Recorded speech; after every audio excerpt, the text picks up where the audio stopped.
Hello everyone, so I just wanted to make a quick video about identifying key areas of support and resistance and also projecting targets with the Fibonacci tools. Now, you can see that I'm currently on TradingView looking at the Binance Coin to Bitcoin pair, and this trade obviously appeals to me right now because I can see with the current volatility with Bitcoin, I'm quite cautious to enter this, but I can also see a pennant forming. Now, the reason I like this pattern obviously is because of that nice pennant, and we are respecting the support and resistance levels here. Obviously, we're coiling up now, which is what the whole idea of this pennant formation is.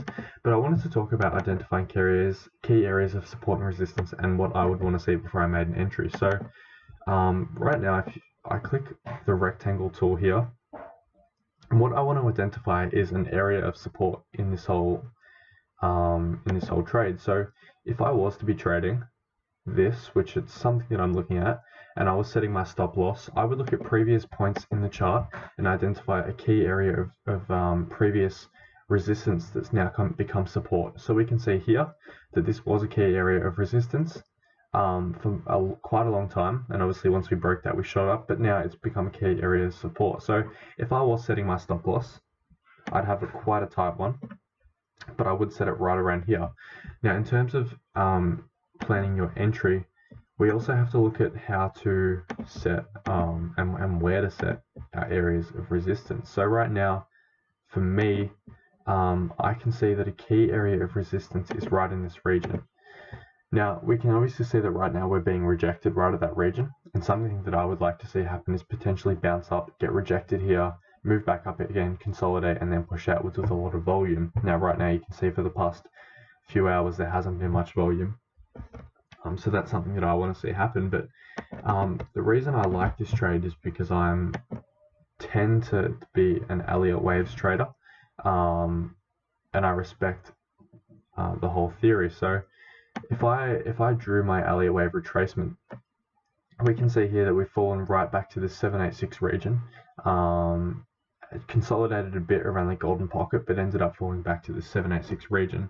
And so if we were to get a breakout volume, now for those of you who don't know Elliott waves, quite simply, markets move in waves, both up and down. So we have our 5 Elliott waves upwards, and what I can see here is that I would call this wave 1 right here. So we have a quick wave 1 up, and then we've made our wave 2 retracement down, and then I'm looking for a breakout here in this region here so that we can start making our wave 3.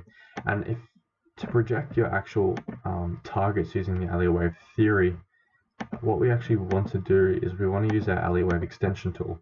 Now how we use that, we find a previous low, which I would pin around here, find our previous high, and then draw it back to our next previous low, which is around there.